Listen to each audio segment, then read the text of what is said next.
আমার সন্তান হয় না, আর তার জন্য রোজ শাশুড়ির অপমান সহ্য করতে হয়। একদিন সন্তানের জন্য শ্বশুর আব্বা একটি পুরাতন নীরব বাড়িতে নিয়ে আমার সাথে যা করল তা শুনলে তোমারা থমকে যাবে। তাহলে আসল ঘটনাটি শুরু করি। খাবার টেবিলে সদ্য বিবাহিত দেবর আর তার বউকে যখন খাবার বেড়ে দিব, ঠিক তখনই শাশুড়ি মা প্রায় তেড়ে আসলেন। করছোটা কি? নতুন বিয়া করা পোলা আমার, বিয়ার দিনই তোমার শখ কইরা খাওয়ানোর কাম নাই? নিজের মতো আমার ছোট পোলার বুটারে ও বাজা বানাইবা নাকি? শখ আহ্লাদ অন্য জায়গায় গিয়া দেখাও। নতুন বউ আমার দিকে ফ্যালফ্যাল করে তাকিয়ে থাকল। আমি হাসি হাসি মুখ করে রান্নাঘরে চলে আসলাম। অপমানে কষ্টে এখন আর চোখের কোনায় জল আসে না। কেমন জানি পাথরের মতো লাগে সবকিছু। ঠিক একটু আগে ঘর ভর্তি মানুষের সামনে যে এত বড় একটা ব্যাপার ঘটে গেল, এটা মনে হয় শুধু আমার কাছেই বড় লেগেছে। সবাই ও ঘরে দিব্যি হাসছে, কারোর কিছু যায় আসেইনি। 6 বছর আগে এই বাড়িতে আমি বউ হয়ে আসি, সবার কত উল্লাস আনন্দ। বাড়ির বড় ছেলের বউ আমি। শাশুড়ি মা আমায় মাটিতে রাখেন না পিঁপড়ে খাবে, মাথায় রাখেন না উকুনে খাবে, এরকম আদরে পেয়ে আমি এ বাড়িতে বউ হয়ে আসি। সেদিন রাতে আমার স্বামী রনি সাহেব আমাকে খুব স্পষ্ট ভাষায় বলে দিলেন, দেখো, এ বাসায় কখনো মায়ের অনুমতি ব্যতীত একটা কাজ করার চেষ্টাও করবে না। মা যা বলবে সেটাই মেনে নিবে, কোনো জিজ্ঞাসা করা যাবে না। শুধু এটুকুই চাও তোমার কাছে। বাপ মা মরা মেয়ে আমি, এত আদর স্নেহ যে শাশুড়ি করেন উনার কথা উনি না চাইলেও আমি শুনব। একজন মা পেয়েছি, এটাই আমার অনেক বড় পাওয়া। প্রথম প্রথম সবকিছুই বেশ ভালো লাগছিল। বছর 3 পর যখন সবাই বারবার বলছিলেন সন্তান নেবার কথা, তখন আমরা দুজনেই বেশ চেষ্টা করছিলাম সন্তান নেয়ার। কোনোভাবেই আমি সন্তান হচ্ছিল না। শুরুর দিকে সবাই বেশ সান্ত্বনা দিলেও শাশুড়ি মা একটু একটু করে রোজ কথা শোনাতে লাগলেন। আমার স্বামী সবকিছুই দেখতেন, কোনো দিন ও এসব নিয়ে একটু শব্দ অবধি করেননি। ডাক্তার দেখানো, পরীক্ষা নিরীক্ষা করানো, কিছুই বাদ দিলাম না। আমার সকল রিপোর্ট নরমাল আসলো, কোনো সমস্যা নেই। কিন্তু কোনোভাবেই আমার স্বামী কোনো টেস্ট করাতে রাজি হলেন না। এক রাতে শাশুড়ি মা খাবার টেবিলে খুব দুঃখ করে বলেই বসলেন, যেই মেয়ের কম বয়সে মা বাপ মইরা গেছে, সেই মেয়ে আর আমার বংশে বাত্তি জ্বালাইব কি? কুফা এক মাইয়া। রাগে কষ্টে সামলাতে না পেরে সে রাতে বলে বসেছিলাম, আপনার ছেলেকেও টেস্ট করাতে বলেন আম্মা। আমার তো সবই ঠিক আছে, ওর ও তো কোনো সমস্যা থাকতে পারে। সে রাতে আমার বলতে হয়তো দেরি হয়েছিল, কিন্তু টেবিল ভর্তি সকলের সামনে রনির চড় মারতে দেরি হয়নি। ধীরে ধীরে রনির সাথে আমার একটা দূরত্ব সৃষ্টি হয়। সকলের রান্না করা, বাড়ির সমস্ত কিছু করে রাখা, শাশুড়ি মায়ের গালি খাওয়া, নন্দের কথা শোনা, দেবরের অনর্থক চেঁচানো, রাত শেষে রনির ইচ্ছে পূরণ। ঘরভর্তি এত মানুষের বাড়িতে আমি কোণঠাসা হয়ে পড়ে থাকলাম। আমিও যে একজন মানুষ, এ ব্যাপারটাই যেন হারিয়ে গেল। বিয়ের সকল আনুষ্ঠানিকতা শেষ হওয়ার পর একদিন রনি আমাকে বলল, তোমার সাথে কথা ছিল রুবিনা, বলো না।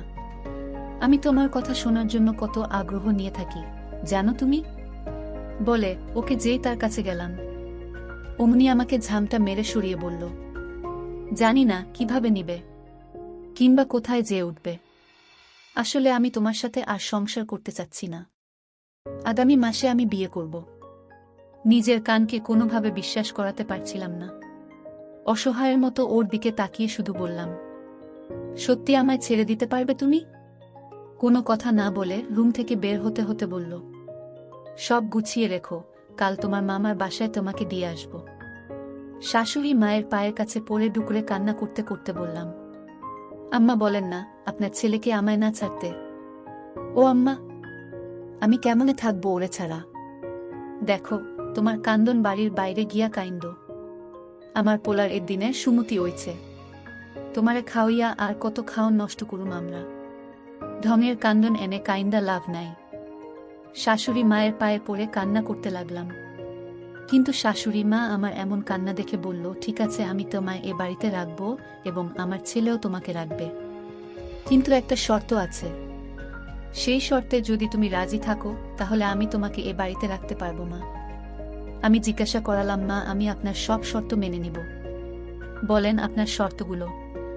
তখন শাশুড়ি আম্মা বললেন, শোনো বৌমা, আমার স্বামী মানে তোমার শ্বশুর তোমায় যে কথাগুলো বলবে সেই কথাগুলো তোমার রাখতে হবে। তাহলেই তোমাকে এ বাড়িতে রাখা সম্ভব। আমি বললাম, মা, আমি শ্বশুর আব্বার সব কথা শুনতে এবং মানতে রাজি আছি। পরদিন শ্বশুর আব্বা তার রুমে আমায় ডাকলেন, বৌমা, আমি তোমায় কিছু কথা বলতে চাই। কি কথা আব্বা, বলেন। শোনো বৌমা, আমি তোমায় একটা জায়গা নিয়ে যাব। সেখানে ভালো একজন ওঝা বা কবিরাজ আছে, সেখানে তোমারে নিয়ে গেলে ওই কবিরাজ ভালো চিকিৎসা করে অনেক মেয়ে ওই কবিরাজের কাছ থেকে ওষুধ খেয়ে সন্তান হয়েছে। এটা ছিল সুরের সম্পূর্ণ মিথ্যা কথা, এটা আমি কিছু বুঝতে পারি। কিন্তু সংসার বাঁচানোর জন্য তো আমার শ্বশুরের কথা শুনতেই হবে। আমি তখন শ্বশুর আব্বাকে বললাম, সমস্যা তো আমার না, আপনার ছেলের।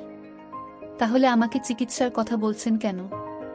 তখন শ্বশুর আব্বা রাগান্বিত কণ্ঠে বলে, শোন মেয়ে, আমার কথা না মানলে তুমি এ বাড়িতে থাকতে পারবা না। যদি তুমি বাড়িতে থাকতে চাও তাহলে আমার কথা শুনতে হবে।